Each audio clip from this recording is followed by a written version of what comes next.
Ahora vamos a dar paso a la siguiente mesa sobre la preadolescencia en CEIPSO o IES, de José Antonio Luengo, con nuestra compañera Arleni, de Junta Directiva.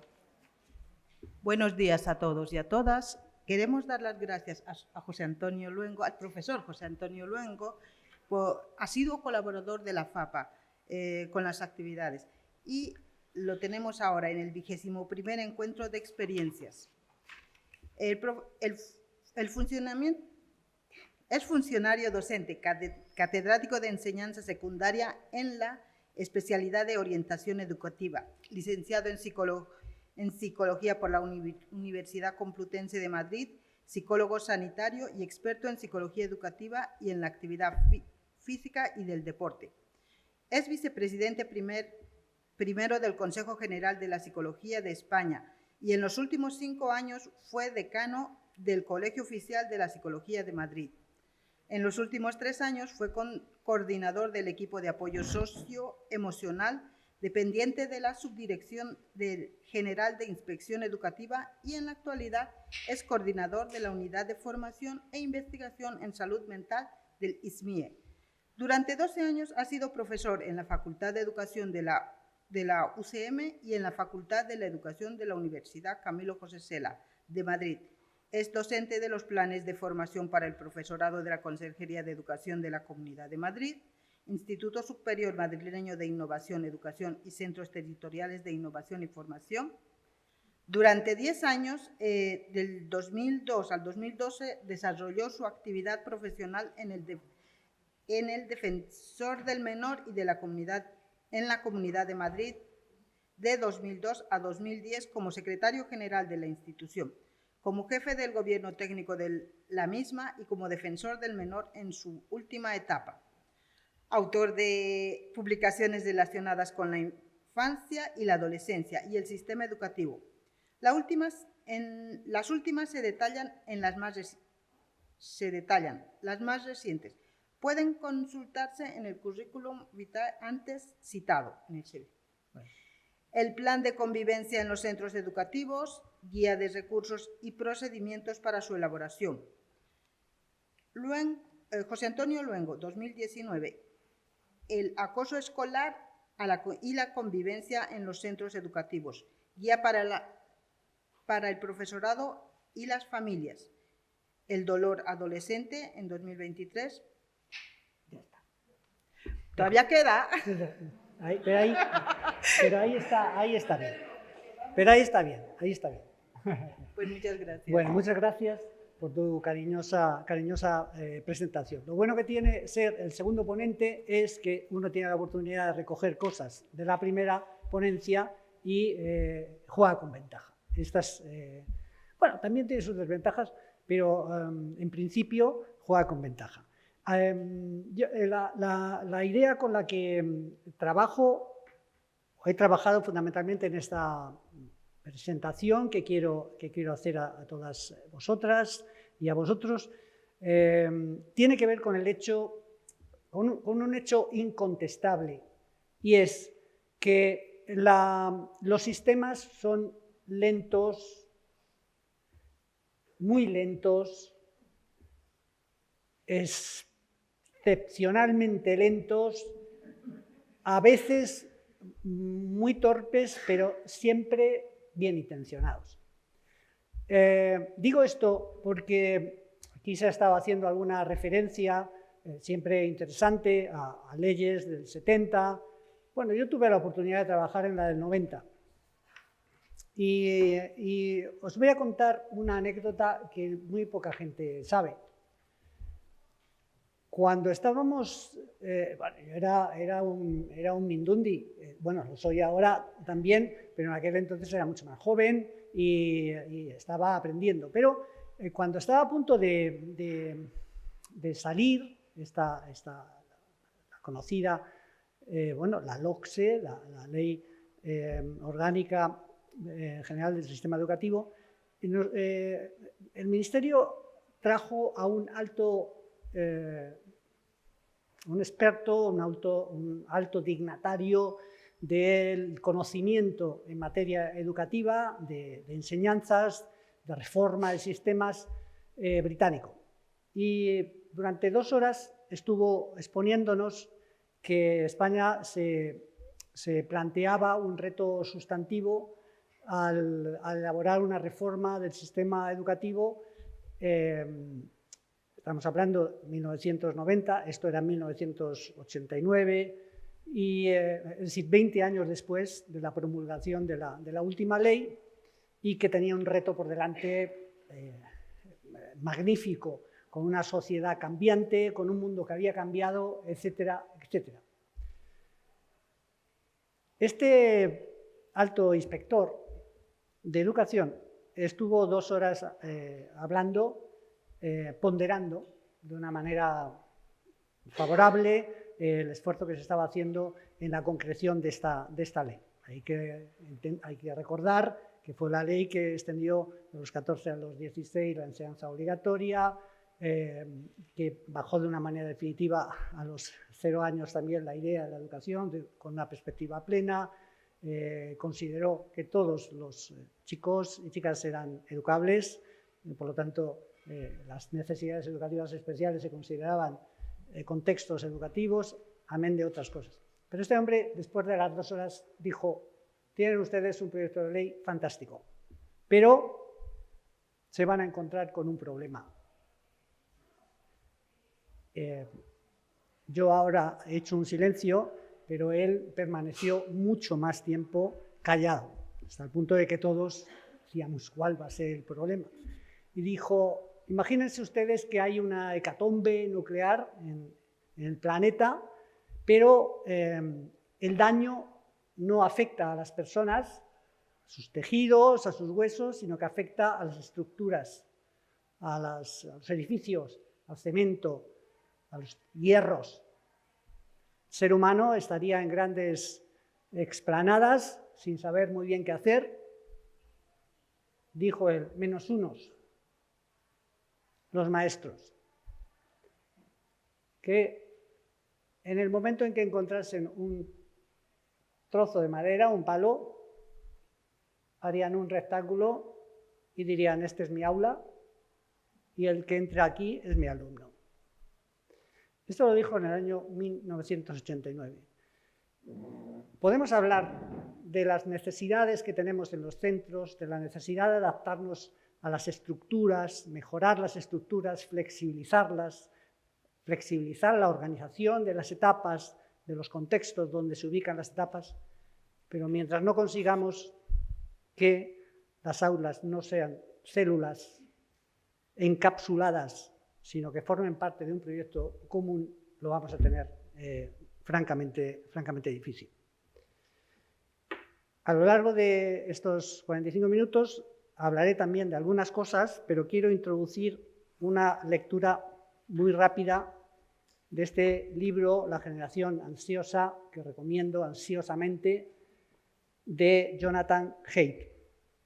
Dice en su página 65 lo siguiente: imaginemos que nos quedamos profundamente dormidos el 28 de junio de 2007, la víspera de la salida a la venta del iPhone, el primer iPhone.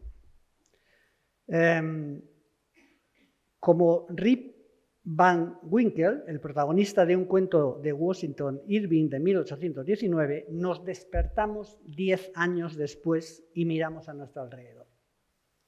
El mundo físico parece en gran parte el mismo, pero la gente hace cosas raras.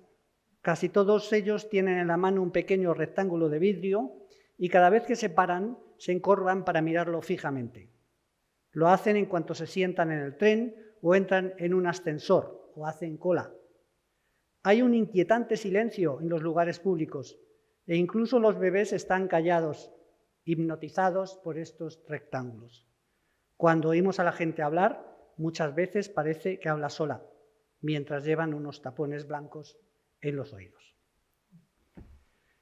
La escuela no se ha visto sometida nunca, el sistema educativo nunca, a una presión tan extrema para que resuelva todos los problemas que esta sociedad cambiante genera. Nunca.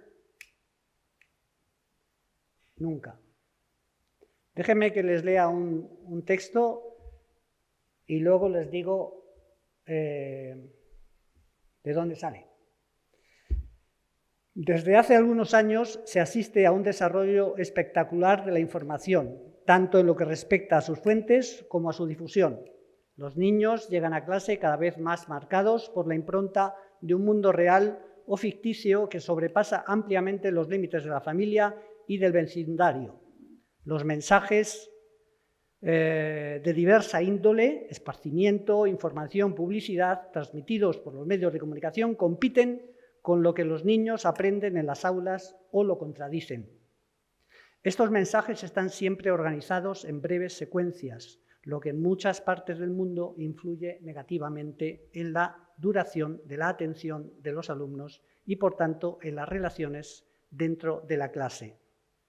Por otra parte, los problemas de la sociedad circundante no se pueden dejar ya a la puerta de la escuela. La pobreza, el hambre, la violencia, la droga entran con los alumnos en los establecimientos escolares. Salvo alguna peculiaridad del lenguaje, es algo que podríamos suscribir como dicho hace unos días. Esta lectura está en la página 163 del informe de l'Ors, La educación encierra un tesoro, del año 1996. Es decir, prácticamente 30 años antes ya se nos estaba diciendo algo que ahora reiteramos con una frecuencia absolutamente inalterable. Una de las cosas que más me ha sugerido la exposición anterior es que a veces hablamos de la norma, lo digo con mucha prudencia, ¿eh? Yo soy un funcionario honesto del siglo pasado que lleva trabajando en muchas trincheras, en muchos contextos, siempre con una idea y es favorecer un trabajo adecuado, acorde a las necesidades y ajustado a las necesidades de la población a la que sirves. En un mundo cambiante como en el que nos encontramos, tenemos que tener en consideración que la norma siempre va por detrás. Siempre va por detrás. La norma que establecía que las etapas no se pueden recortar, no se pueden dividir, es del año 2010. Han pasado 15 años. Hoy en día los siglos duran 15 años. La necesidad de que los sistemas, pero no solo el educativo, también el de atención, los servicios sociales, el sanitario, se adapten, se ajusten a los tremendos y vertiginosos cambios que la sociedad desarrolla en muy poco tiempo y cada vez en más poco tiempo, vamos a intentar verlo ahora, o vamos a verlo ahora, implica que los sistemas sean suficientemente flexibles. No para estar cambiando la ley cada 2 por 3, pero sí ajustando su normativa de desarrollo de una manera que se ajuste a las necesidades cambiantes que van surgiendo. Porque efectivamente, educar en un mundo cambiante supone tener en consideración que lo que hacíamos hace 15 años, hoy ya nos vale poco o no es suficiente. Y voy a intentar justificarlo. Cuando hablamos de mundo cambiante, estamos hablando de un hecho objetivo. El mundo sigue girando, pero las condiciones en las que viven las personas, en las que las personas se desarrollan, interpretan la vida, crecen y maduran, cambian de una manera muy significativa. Y por lo tanto, cualquier oportunidad que los sistemas educativos, entre otros, como he dicho, tengan para ver cómo puedo ajustarme a nuevas necesidades, creo que es inteligente. Luego tendrá que ser evaluado, pero creo, sinceramente, que es inteligente. Algunas ideas esenciales de lo que voy a exponer. Voy a hablar del tiempo pasado, pero eso no quiere decir que cualquier tiempo pasado fue mejor. Vaya por delante. No creo que tengamos la peor generación de niños y adolescentes de la historia, en absoluto. Más bien al contrario. Me parece que tenemos el privilegio de tener por delante a generaciones muy potentes. El ritmo vertiginoso de nuestras sociedades es tan brutal que, permítame esta metáfora o esta paradoja, las épocas, los siglos duran ya muy poco. Los padres de hoy no lo tenemos fácil, ni mucho menos. Se nos tilda de hiperprotectores o sobreprotectores, en muchas ocasiones con razón. Pero no lo tenemos fácil. El mundo que esta sociedad en su conjunto ha ido generando, ha ido multiplicando las responsabilidades diversas de las familias, de los padres, no solo para educar, sino también para vivir en un mundo complejo. El ser humano se enfrenta por primera vez al propio cuestionamiento de su esencia. Y algún ejemplo voy a dar. Voy a citar la inteligencia artificial, claro que sí, para referirme a esta idea. Y los retos, como decía al principio, a los que se somete la sociedad y coyunturalmente también la escuela, pues suponen una presión especialmente significativa. Jonathan Haidt tiene un libro anterior a este, que es del 25, este es del 25, tiene uno, yo creo que es del 21, la transformación de la mente moderna, también muy, muy, muy recomendable, en el que nos dice varias cosas. Nos dice: europeos, tengan ustedes en cuenta las ideas que yo les voy a plasmar en este libro, porque lo que nos está pasando en Estados Unidos aquí, les va a pasar a ustedes 10 años después. Y él habla de 3 ideas bien intencionadas que pueden suponer un riesgo para la sociedad y para la educación. Bueno, pues vamos a empezar con el desarrollo de algunas de estas cuestiones. La anomalía de la normalidad. Gabor Maté, que es un médico canadiense de origen húngaro, especialista en trauma psicológico, una persona a la que la podemos ver, esta persona, este especialista, en YouTube, en vídeos, dando conferencias, es un espectáculo. Dice algo que es muy interesante. Mucho de lo que nos pasa por normal en nuestra sociedad no es ni sano ni natural. Y esto, que puede parecer una perogrullada, es especialmente importante, porque vivimos en un contexto en el que llegamos a normalizar cosas, como por ejemplo, ya se están normalizando. Se están normalizando en la medida en que forma parte de nuestra conversación como algo que es así. Se está normalizando el hecho de que nuestros niños y adolescentes vean mucha pornografía. En el momento en que nosotros lo comentamos como un argumento más y forma parte de nuestra conversación cotidiana, estamos empezando a normalizar ese proceso. Lo pongo como simple ejemplo.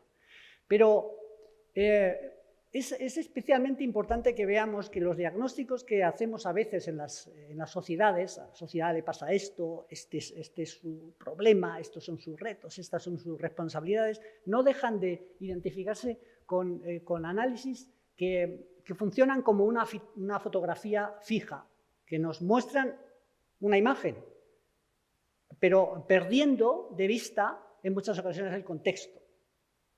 Yo estoy fotografiando ahí un globo, pero me pierdo en esa fotografía con la que intento identificar, con la que intento contar a alguien lo que yo estaba viendo, pierdo toda la sustancia que es el contexto. Cuando hablamos de lo que pasa a la infancia y a la adolescencia en general, a lo que le ocurre, tenemos que entender que no es homogénea, que no toda la infancia y la adolescencia vive las mismas experiencias. Si nosotros utilizamos el informe AROPE, que es el informe que habla de los riesgos, es un informe elaborado para hablar de pobreza, de la pobreza en España, es un informe nacional. Este es el penúltimo que se presentó, no sé si es el último que se ha presentado en el Congreso de los Diputados. Lo que podemos ver es que tenemos una prevalencia de problemas en nuestro país. El riesgo de pobreza o exclusión social está cercano al 25%. Y este es un país desarrollado. Por lo tanto, lo que viven muchas familias, muchas personas, no es igual si están en un sitio o si están en otro. Y en ese contexto hay muchos niños y muchos adolescentes, lógicamente, que se ven concernidos en esa historia. No es lo mismo vivir en una comunidad como, por ejemplo, Madrid, que vivir en Andalucía. Los indicadores que nos hablan de riesgo de pobreza y exclusión sitúan el ojo del huracán en determinados contextos muy ligados tradicionalmente pues, al sur, a las islas, Ceuta, Melilla, etc. Por lo tanto, cuando hacemos un diagnóstico y decimos a la infancia y a la adolescencia le pasa esto, tenemos que tener en cuenta que no a toda la infancia y la adolescencia le pasa eso. Hay algunos elementos que son nucleares, pero no todos. El último informe de Cáritas es devastador. Y nos lo tendríamos que mirar como país. Es que no estamos hablando de cualquier cosa. Estamos hablando de una prevalencia de pobreza y de exclusión muy significativa, que afecta a infancia y adolescencia concernida. Y cuando hablamos de niños, de niñas y de adolescentes, tenemos que empezar a calibrar que no todas las generaciones son idénticas. Evidentemente, cada generación tenía unas características, unos retos, unos riesgos, unos problemas, unos elementos fantásticos de crecimiento y desarrollo, pero hoy en día estamos sobre todo trabajando en nuestros centros con la generación alfa, que son estos que han nacido a partir del año 2010.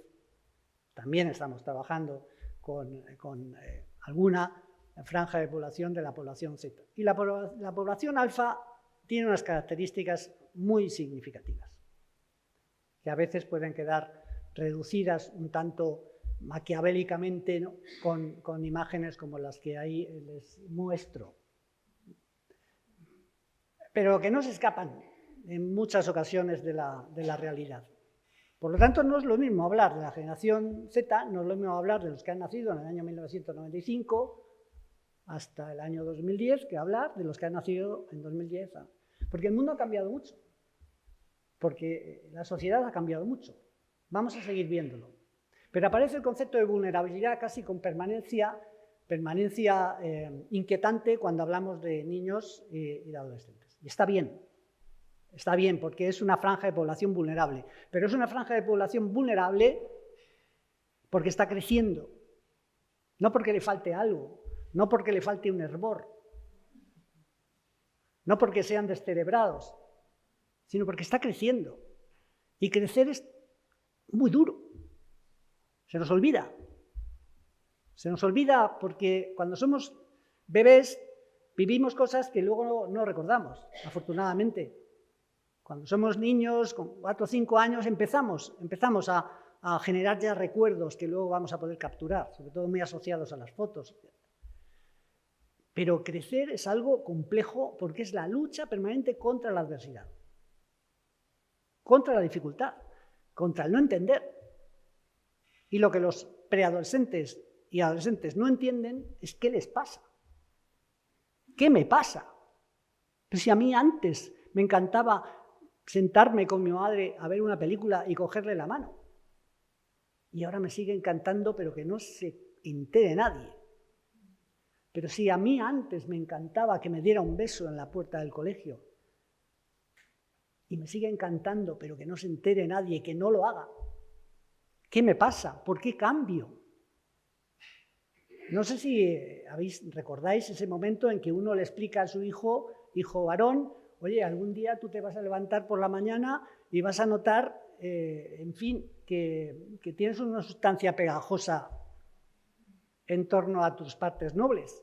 Yo recuerdo cuando se lo conté esto a mi hijo mayor, cuando mi mujer se enteró de que se lo había contado, me dijo, ¿y esto por qué lo haces? Y digo, porque le va a pasar.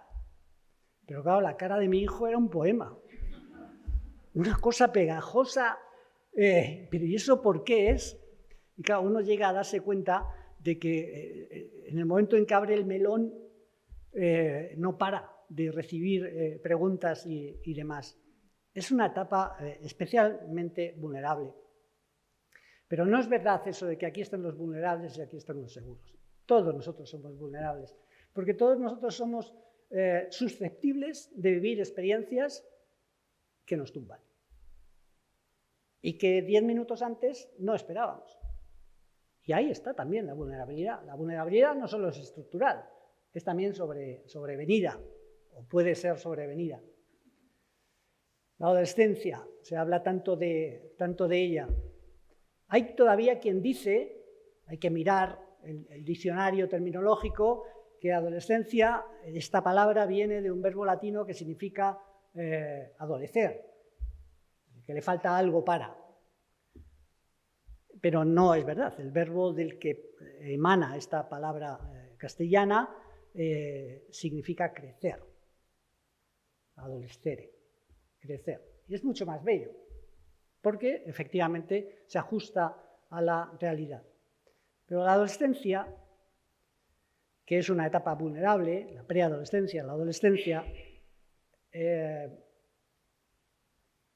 siempre debe ser interpretada como un contexto relativo, porque va a depender de cómo vivamos, de factores que nos protegen y de factores que suponen un riesgo. Porque algo especialmente importante es que la vulnerabilidad que está asociada a la adolescencia, a la preadolescencia, esto es como la otra cara de la moneda, es un flujo de posibilidades inmensas, que son las posibilidades que da el crecimiento precisamente, la capacidad para leer la realidad, interpretarla, conectar con ella, ajustar respuestas, madurar. Sin vulnerabilidad no habría posibilidad. Si nosotros naciéramos ya con un constructo elaborado, no tendríamos capacidad para crecer, para desarrollar nuevas opciones. Ya lo he comentado, esto es muy importante porque el lenguaje marca diferencias, pero cuando hablamos de adolescentes o de preadolescentes, normalmente asociamos estas imágenes. Ya me está dando la brasa, por favor, no más, déjame solo. Pero hijo, ¿por qué estás con la gorra? Pero también la adolescencia es esto, es la alegría, sí, con los dientes ahí llenos de hierros, es el compartir, la ilusión por conocer, por vivir experiencias diferentes, hasta los selfies son buenos en esta etapa. Y también las primeras relaciones de naturaleza sentimental. Pero la adolescencia la asociamos mucho a esta imagen. La persona pensativa, reflexiva, pero claro, es que el adolescente,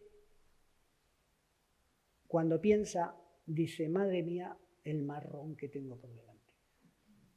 Porque si la adolescencia se define por algo es porque supone el inicio de la consciencia del sufrimiento. El cura sana, si no se cura hoy, se curará mañana, es propio de la infancia. Esto al adolescente no le vale. Porque ha entrado, se hablaba antes de Piaget y de otros especialistas en psicología evolutiva, ha entrado en un proceso en el que sin solución de continuidad ha ido caminando hacia esto que llamamos el pensamiento abstracto y no solo concreto, ligado a lo tangencial. Y lo abstracto dibuja la idea de que lo que hago tiene consecuencias. Y eso es terrible. Terrible. Vosotros imaginad el niño, el bebé, al que desde que nace le cambiamos los pañales y tal, vemos que se hace caca, se hace pis, le colocamos y bueno, le decimos, anda, qué guarro eres, venga, que el pis, que no sé qué, uy, cómo huele la caca, pero le tratamos especialmente bien. Pero llega un momento en que alguien en la escuela infantil nos dice, no, hay que quitarle el pañal ya. Y efectivamente se lo quitamos y en ese momento el niño, la niña empieza a decir, ¿pero qué ha pasado? Es un guarro, ¿qué nos hace el pis aquí? ¿Qué se hace allí? Si pudiéramos entrar en su mente, diría, pero bueno, pues ya hasta ayer yo me tumbaban en horizontal y me echaban luego cremita y talco y ahora me llaman guarro. No lo piensa, o sí, pero el caso es que no lo sabemos. Hay veces que la televisión hace un flaco, esta es mi opinión, por lo tanto rebatible y tal, hace un flaco favor a lo que es la construcción de un mundo mejor, cuando define 4 capítulos de una serie con un título de adolescencia. Esta serie fue muy nombrada, estaba en los grupos de WhatsApp permanentemente. ¿La has visto? ¿No la has visto? Tienes que verla, tienes que tal. Bueno, en el Reino Unido dijeron, esta es una serie que vamos a emitir en todos los cursos de secundaria, tal. Bueno, a los 2 días dijeron que eso no lo iban a hacer. Porque es una serie que no muestra la realidad, no muestra lo que es la adolescencia. ¿Que hay algún niño que mata a otro niño? Sí, claro que sí, aquí también lo hay en España. Pero esa no es la realidad. La adolescencia es otra cosa. Por lo tanto, llamémosle otra cosa. Pero no hagamos que la gente piense, se vaya a la cama, oye, que mi hijo se ha quedado en la habitación jugando online con no sé quién, a ver si mañana va a pensar en matar a alguien. No. Yo entiendo lo que son los guionistas y la necesidad de enganchar al espectador, pero hay otras maneras de sensibilizar, de visibilizar problemas o retos y de explicar las cosas que nos pasan. Ahora tenemos en televisión esta serie Pubertad, que es una serie interesante porque toca un tema muy significado, que son, en fin, los abusos sexuales y demás, y plantea una idea que subraya su directora en este caso, que es muy potente, y es que incluso el que se equivoca tiene derecho a una segunda oportunidad. Es decir, que no podemos... Aquí en la Comunidad de Madrid tenemos una agencia de reinserción de menores infractores a la que yo conozco bien porque pude supervisarla mucho tiempo cuando era secretario general del Defensor del Menor, que tiene unos guarismos impresionantes de no reincidencia de los chicos y de las chicas que entran en esos procesos. 87, casi el 90%. Esa sí que es una realidad. Chicos y chicas que entran porque han cometido un delito, pero viven una experiencia de reeducación y resocialización. En la pubertad sufrimos muchos cambios físicos y sociales. No voy a meterme en ellos, pero esencialmente los físicos son los que más nos llaman la atención y los que más llaman la atención y más asustan a nuestros chavales. En forma de granos, en forma de cambios, en fin, en nuestro rostro, pero efectivamente nos aproximamos a una etapa en la que las relaciones emocionales y sociales adquieren una preeminencia muy significativa, hasta el punto de que los padres dejamos de tener cierto grado de entrada a sus intereses, sus gustos, sus principios, los valores, fundamentalmente porque el grupo de iguales tiene un poder especialmente significativo. Lo que es una evidencia es que cambian muchas cosas, pero esto no es matemático. Es decir, hoy en día hay una cosa que sí funciona casi matemáticamente, y es que tú vas a un sexto de primaria y ves a las chicas que parecen jugadoras de baloncesto y a los chicos que parecen jugadores de prebenjamines. Y con una diferencia de madurez biológica y también psicológica muy significativa. Porque es en esos momentos, 10, 11, 12 años, cuando se disparan de una manera alarmante determinados cambios hormonales que modifican mucho la estructura corporal, la estructura de nuestro sistema hormonal y también nuestro pensamiento. Pero efectivamente los niños siguen pensando en jugar al fútbol y las niñas piensan en otras cosas ya.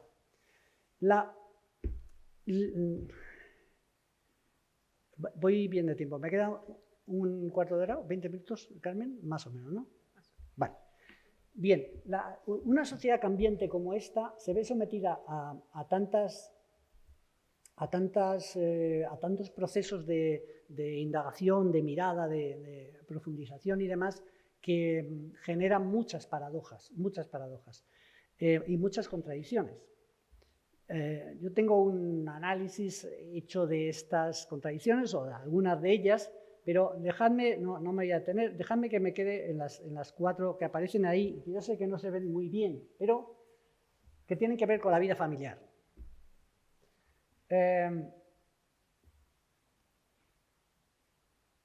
Nunca hemos tenido padres y madres tan informados, pero nunca les hemos visto tan agobiados. Por eso, efectivamente, esto en una clase en la universidad comentaba yo el otro día, digo, es que la información, cuando entra razonablemente, te hace ser más consciente de lo torpón que todavía eres. Esto ya lo dijo el sabio. Por lo tanto, es una contradicción, una paradoja, pero tiene su lógica.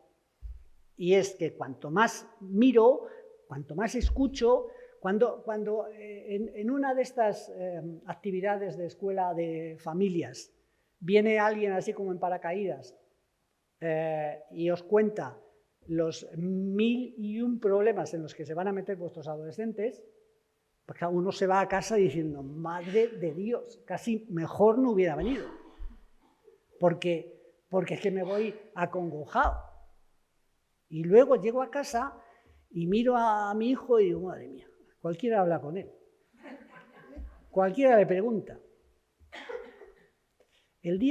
A mí ha habido, de las muchas veces que he trabajado con papás, con mamás, con familias en muchos sitios, a veces con pocas, a veces con muchas, siempre he ido. Ha habido dos momentos que para mí han sido muy bellos. Uno de ellos fue cuando yo salía ya de la conversación que había tenido y una mamá se me acercó y me dijo, ¿sabe lo que le digo? Que yo tengo unas ganas enormes de llegar a mi casa para abrazar a mi hija. Y a mí me hizo mucha ilusión, porque yo le había estado hablando de problemas también, pero había intentado dar una perspectiva de que tenemos capacidad de maniobra, capacidad de manejo de las situaciones, de que tenemos que entenderles, de que tenemos que escucharles. Y la segunda vez pues fue una situación parecida, solo que en este caso el padre me dijo, yo lo que pasa es que no me va a bastar con un abrazo porque tengo 4 hijas y voy a tener que dar 4 abrazos a mis cuatro hijas. Esto es especialmente importante. Los padres tenemos todo el derecho a recibir información, sabemos mucho de nuestros hijos y a veces desconocemos cosas que el profesorado sabe o que otros especialistas saben o sabemos, pero no, estos especialistas no debemos tratar a los papás, a las mamás, como si fueran meros espacios espacios vacíos a los que yo voy a embutir, en los que yo voy a embutir todo mi conocimiento para que se asusten. Es que esto no funciona así.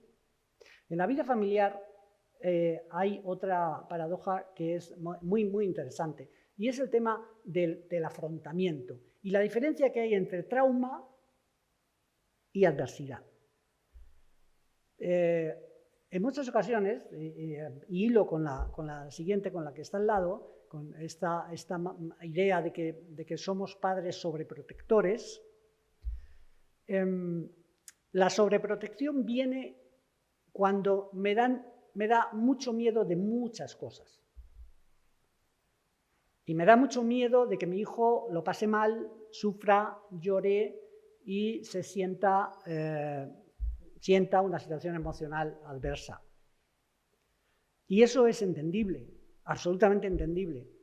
Pero hay una diferencia entre el concepto científico y empírico del trauma, que es algo que te genera un agujero en el alma, y es la adversidad llevada al extremo, es presenciar la violencia, ser objeto de violencia, ser objeto de acoso entre iguales, vivir en un entorno donde el consumo del alcohol es, o de las drogas es lo habitual, la marginación o la exclusión, eso sí es un trauma. Pero la adversidad no. La adversidad es lo que la vida te pone delante, porque es imposible matemáticamente que siempre te salgan bien las cosas. Y esto lo tienen que saber nuestros hijos. Y aquí no hay docentes, bueno, a lo mejor hay alguno, pero no quiero caer yo en esta suerte de mantra de que siempre le demos la razón al profesorado porque sí. Pero mejor dar la razón al profesorado cuando nos plantea algo que no dársela. La adversidad está a la orden del día, en las relaciones interpersonales, en el complejo proceso de aprender lo que es la amistad, en el complejo proceso de aprender a vivir el dolor sentimental cuando alguien a quien empiezas a querer te dice, es mejor que seamos amigos. O cuando te vas a la cama sintiendo que esta chica o este chico por el que sientes tanto ni te mira. Pero eso es adversidad. Y nosotros tenemos que estar al lado y tenemos que acompañar. Pero tenemos que decirle, macho, de estas muchas. Claro, me decía a mí un chaval de 15 años un día que llegaba muy tocado porque su novieta, pues le había dicho esto de que ya mejor amigos. Y entonces le dije, ¿pero has hablado con tus padres y tal? Y me dijo, sí, con mi padre. ¿Y qué te ha dicho tu padre? Dijo, bueno, me ha dicho que hay muchos peces en el mar. Claro, si yo planteo el escenario de resolución de esta guisa, a modo de abuelo cebolleta, o a mí esto también me pasó, o simplemente le digo no te preocupes, no es fácil, pero lo primero de todo es escuchar. escuchar y decir, te entiendo, déjame que te abrace, aquí estoy. No te voy a dar lecciones porque es que no te sirven, porque es que tu mundo es otro, muy diferente.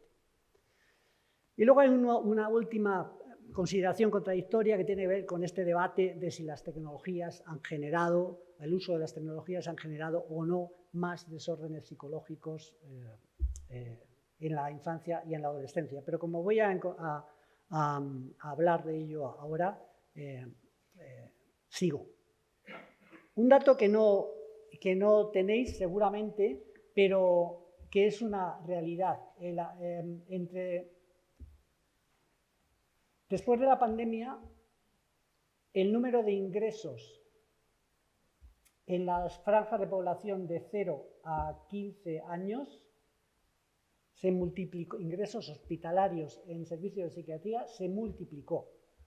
Estos son datos de toda España. Las franjas donde más se incrementó el porcentaje de niños y niñas ingresados en servicios de psiquiatría se duplicó, en algunos casos se triplicó. Esto ha ido descendiendo y se está estabilizando, pero sigue altito. ¿Por qué? Porque les hizo mucho daño. Les hizo mucho daño. Y el mundo cambió para siempre. Entonces, y aquí no estamos hablando de lo que yo le pregunto a un chico. No, estamos hablando de chicos que van con sus papás al servicio de urgencias de un hospital, allí pasa por una valoración de un especialista y dicen a la planta. No estamos hablando de cualquier cosa. No estamos hablando de algo que yo interpreto porque... No, la situación no fue ni mucho menos fácil. Y este es un informe muy reciente, del año 2025, pues que habla efectivamente que las hospitalizaciones por depresión en adolescentes se multiplicaron significativamente en las 2 últimas décadas, lo cual viene a demostrar algo que ya se venía advirtiendo desde hace tiempo desde la investigación, y es que no es verdad que la pandemia haya sido la única que haya generado estos cambios. Algo como sociedad, y no estoy hablando... Por supuesto, no estoy hablando de la Comunidad de Madrid, no estoy hablando ni siquiera de España, estoy hablando del llamado norte global, Europa, Estados Unidos, Canadá, Australia. Esto fue una realidad. Como sociedades estábamos cambiando de una manera muy significativa. Este es un estudio que se conoce muy poco, la prevalencia de la violencia en España, pero es un estudio que ha elaborado el Estado. Es de este año. Pero mirad que aunque solo leen las 4 primeras líneas, más de la mitad de los jóvenes ha sufrido violencia y la prevalencia alcanza casi el 56%. Pero esto, me diréis, ¿y cómo se ha obtenido estos datos? Pues se ha obtenido consultando a chicos, a jóvenes entre 18 y 30 años y preguntándoles qué vivieron. O sea, no se ha preguntado al chaval de 8 años diciéndole, ¿tú estás viviendo violencia? No. Se preguntó a universitarios, a gente que está haciendo la FP, chicos que están en bachillerato, jóvenes que ya están trabajando. Cuando hablo de retos, estoy hablando, cuando antes decía qué retos tiene esta sociedad y por qué los sistemas tienen que manejarse con flexibilidad, porque es que si no, nos quedamos a las puertas, ¿qué digo a las puertas? Nos quedamos a kilómetros de acercarnos a posibles soluciones. El último informe presentado por UNICEF de Infancia, Adolescencia y Bienestar Digital, estuve participando en una mesa el día que se presentó, nos pone también los pelos de punta. Ha comparado lo que los chicos decían, estamos hablando de muestras de casi 80.000, casi 100.000 chicos y chicas consultados, profesores y expertos. Se ha comparado un estudio que se hizo en el 21 con los datos del 25 y hay datos muy preocupantes. que lo que nos dicen es que no estamos llegando suficientemente rápido como sistema para acometer los riesgos a los que se ven sometidos en el entorno digital nuestros chicos y chicas. Voy acelerando. Las amenazas sociales que nuestros adolescentes tienen en el entorno de sus relaciones interpersonales están muy estudiadas. Ellos se ven sometidos a unas presiones tremendas desde el punto de vista de su estatus social, de la conexión social, de la identidad también, y lo que estamos observando bueno, pues es que efectivamente algo está quebrándose. Por eso, bueno, esta es mi opinión documentada e informada. Cuando se toman decisiones en relación a parar las máquinas y decir, pues es que a lo mejor todo este asunto de la tecnología, como si no hubiera un mañana, a lo mejor hay que pararlo. Pues es que a mí me parece que hay que pararlo. El otro día me decía la madre de Malas Madres, Laura, me decía, José Antonio, pero el teléfono es un elemento indispensable para nuestros chicos, nos da seguridad a las familias, a los padres y tal. Y yo le decía, el teléfono sí, pero el smartphone no. Y esto es una diferencia muy notable y muy significativa. Si nosotros queremos seguir utilizando las mismas estrategias que hemos utilizado desde hace 20 años, con todo lo que ha cambiado las cosas y que no han dado del todo resultado, pues no vamos a salir del atolladero con seguridad. Mirad, este es un estudio, me queda poco, este es un estudio, los británicos hacen cosas siempre muy interesantes en materia de investigación. Cuando se dice, bueno, pero ahora estamos peor que antes, ¿no? O nuestros niños están peor que antes. Bueno, pues este es un estudio del año 23, muy reciente, que ha contado con el análisis de casi 20.000 participantes, 20.000 niños y adolescentes que fueron analizados, y que lo que hizo fue comparar la prevalencia de los desórdenes psicológicos y o trastornos mentales de dos franjas de población, los nacidos en 1990 y los nacidos en el año 2000. Año 2000 en adelante, 1990 en adelante. Y lo que pudieron ver, tirando de historias clínicas, tirando de informaciones de los padres, etcétera, etcétera, es que los nacidos en la segunda franja etaria tenían una prevalencia de desórdenes psicológicos significativamente superior a los que habían nacido 10 años al otro bloque de niños y niñas que fueron evaluados. Es decir, que lo que hicieron fue, bueno, vamos a ver si efectivamente esto es así. Y efectivamente observaron que había un incremento significativo, estadísticamente significativo. Y cuando se les preguntó por las posibles causas, ahí están en rojo. Cambios en la vida de las personas, el estilo de vida, la imagen corporal, el uso de la tecnología digital, los estilos de vida de las familias, la vida en las escuelas y la presión académica en determinadas edades y otros factores de naturaleza cultural. Porque lo que se hizo fue qué ha cambiado en la vida de las personas en estos años. Y lo que se observó es que esos cambios estaban indudablemente ahí. Lo que hemos visto en los últimos años es que la edad en que termina la etapa de juego se ha reducido de una manera muy significativa. Antes el juego perduraba casi hasta los 14, 15 años. En una generación los cambios han sido muy notables. Aquí es cuando entra esto de que no todo el tiempo pasado fue mejor. pero que nos quiten lo bailado. A los que jugábamos al escondite y a los que echábamos nuestro partidito en la calle.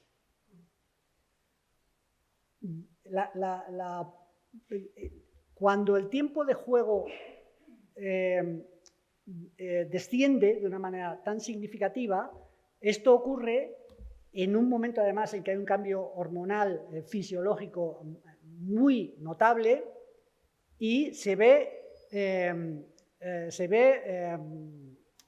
ocupa, el espacio que se ocupa es un espacio diferente. Ya no me preocupa el juego, me preocupan otras cosas. Y lo que me preocupa es mis colegas, mi imagen corporal, quién soy, si estoy en las redes, si soy popular, si no lo soy, etcétera, etcétera. Desde que se empieza a investigar, la adolescencia ha bajado de los 14 a 11 años de una manera muy significativa. Y ojo, lo que parece que esto está relacionado, entre otras cosas, con el acceso que nuestros niños y adolescentes tienen a lo que se interpreta como la vida perfecta, que son los canales de YouTube, la sexualización de la infancia, algo extremadamente inquietante, pero que es una auténtica realidad.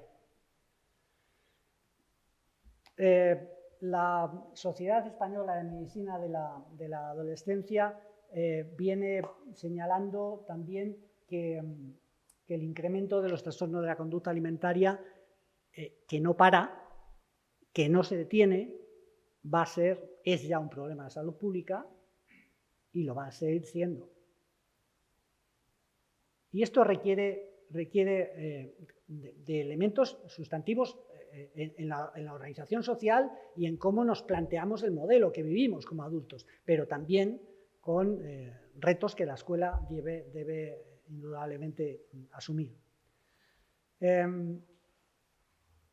Cuando se les pregunta a los jóvenes por qué la adolescencia tardía, por qué estáis tan mal, tan agobiados, tan ansiosos, claro, las razones que dan tienen mucho que ver con el mensaje permanente que les estamos dando de que van a vivir peor que sus padres, de que lo tienen difícil, de que el problema de la vivienda es absolutamente insalvable.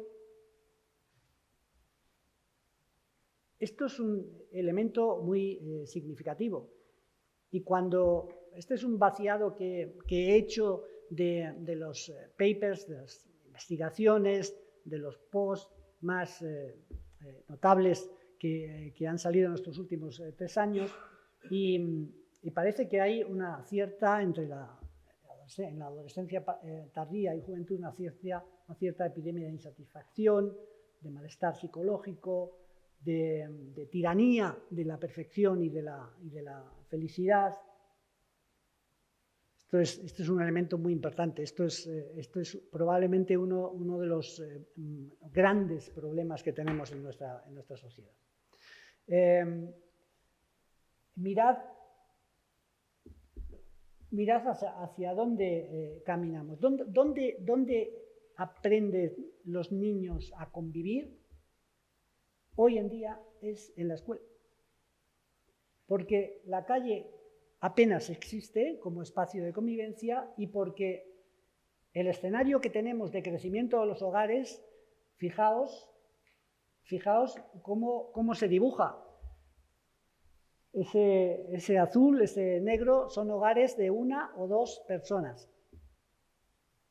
Es decir, pasamos de contextos en los que hay hermanos, hay una familia donde hay relaciones, donde se come, donde se desayuna juntos, donde se sale, se viven experiencias, a espacios en el hogar donde prácticamente no hay convivencia y aprendizaje de relaciones interpersonales.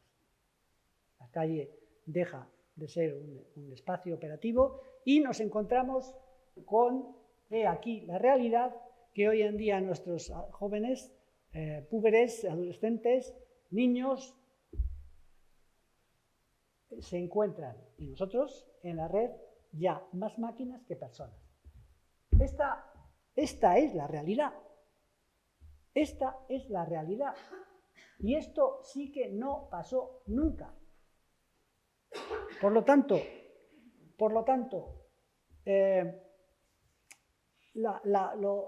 lo más significativo de todo esto es que nos encontramos en un momento en el que, si hablamos de sistemas educativos, la idea esencial debe pasar por generar entornos, contextos muy adaptados a las actuales necesidades, entornos protectores y seguros.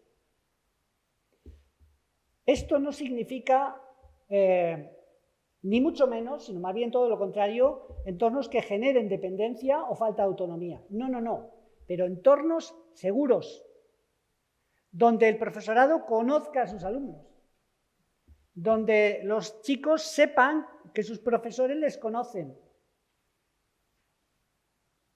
Y en ocasiones hasta les llaman por su nombre, no digo sus profesores, sino otros profesores.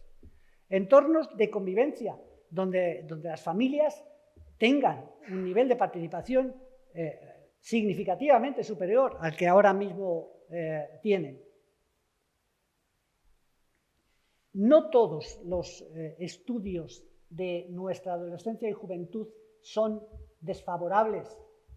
El último estudio, Edades 24, nos muestra una reducción del consumo de alcohol y de drogas. Es decir, que en algunos aspectos tenemos que mirar también que hay cosas que pueden estar funcionando.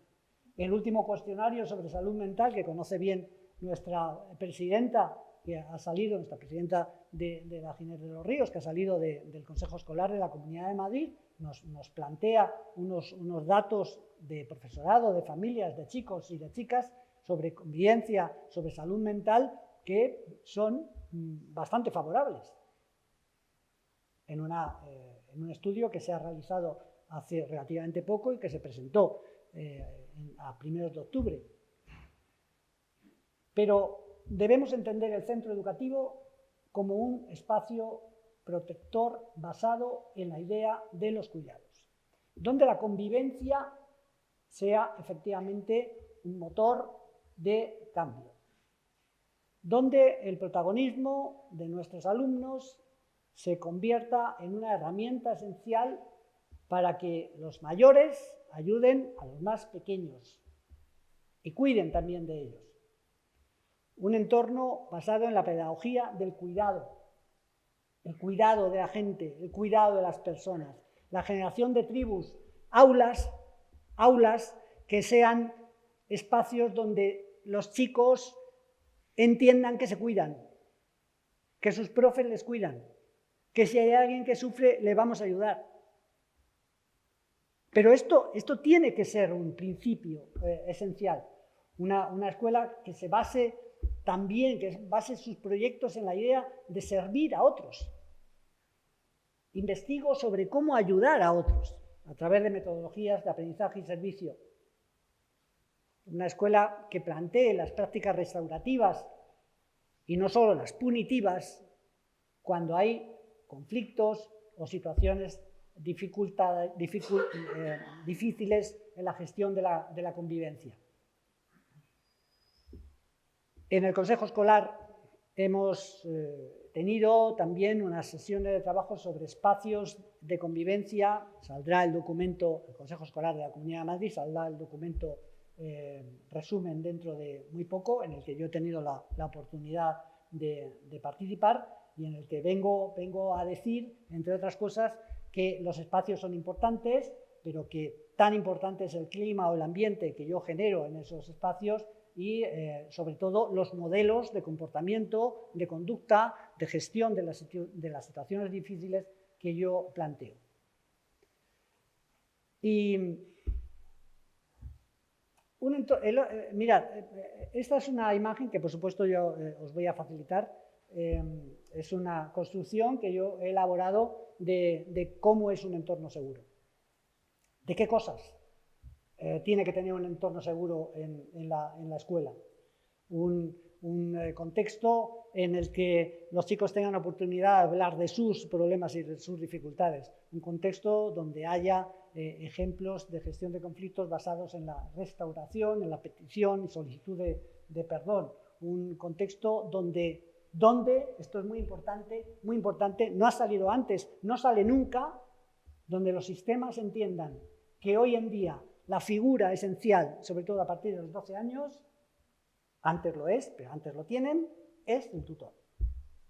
Y el tutor de aula no puede ser el último que llega al centro. El tutor de aula es el motor de cambio de ese aula, sobre todo en una etapa, la secundaria, en que, como se ha dicho, tienes 9, 10, 11 asignaturas y tienes el tiempo que tienes para pensar juntos, para hablar juntos. Importantísimo ese tema. Esto es algo que en la Consejería de Educación yo, por supuesto, humildemente he planteado en alguna ocasión con mis superiores. Es especialmente importante que caminemos en esa línea, porque es el modelo de comportamiento del adulto el que genera más posibilidades de cambio. Nosotros hemos publicado una guía para centros educativos sobre cómo promover el bienestar psicológico de toda la comunidad educativa. Y lo hemos instrumentado en un documento para los equipos directivos y los claustros interesados, de manera que prácticamente tienen que seguir un guión de acciones para generar proyectos basados en esta idea.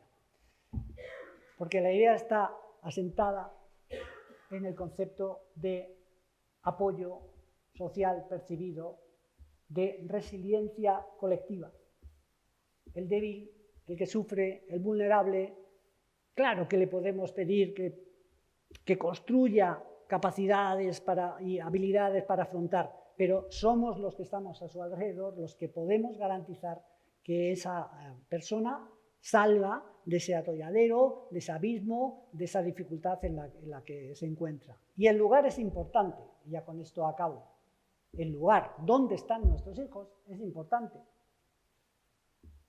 Se ha hablado antes de experiencias ligadas a que estén ubicados en centros diferentes, que la etapa de educación secundaria esté en un centro.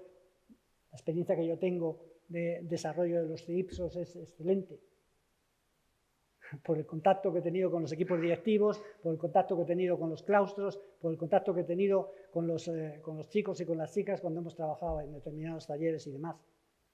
Y la experiencia que ahora se inicia, pues es una experiencia que habrá que evaluar. Pero, para que un centro sea un centro protector, basado en la idea del cuidado y sea seguro, tenemos que garantizar que el proyecto sea un entorno de convivencia y de bienestar, que cuide, lógicamente, o se adapte al contexto social y económico en el que se ubica el centro, y también geográfico, donde la participación y el sentido de comunidad educativa sea un eje de la actividad, donde los equipos directivos verdaderamente se sitúen con esa perspectiva como motor de cambio, donde la autonomía y la flexibilidad para ajustar programas, proyectos, planes, pues sea ajustada a lo que ocurre en ese entorno. Es especialmente importante también el tamaño del centro, que este es un tema del que muy pocas veces se habla. El tamaño del centro, el número de los alumnos que hay y demás es muy importante. Claro que tenemos que buscar ciertos equilibrios para que haya posibilidades en función del número de profesores, infraestructuras, etc. Pero es también importante la solvencia de la acción tutorial, la importancia de los equipos docentes. Perdonadme que voy a decir algo que yo sé que es complejo de solucionar. Pero los departamentos en secundaria tienen una hora de reunión semanal. Y los equipos docentes, que son ese conjunto de profesores y profesoras que dan clase a un mismo grupo, se ven pues cuando hay que evaluar. Y a ellos hay que darles ese espacio para que hablen más de sus alumnos. Es decir, en los centros, esto es un problema general, bueno, un problema, a mí me lo parece, en los centros hay más tiempo para hablar de la asignatura que de los alumnos. Ojo, con esto. Pero claro, no es fácil articular, porque coger a todo el equipo docente en horario docente al mismo tiempo es complejo, como no te vayas a una última hora, etc. El sistema de orientación educativa es especialmente importante, lógicamente la ratio y la configuración de los grupos y la estabilidad y formación del profesorado, aspecto no poco importante.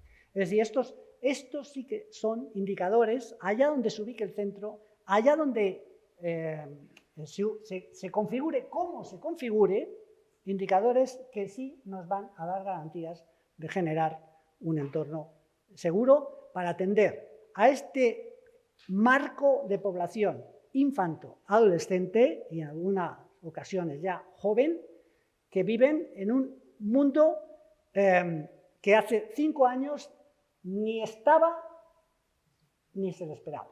Muchísimas gracias.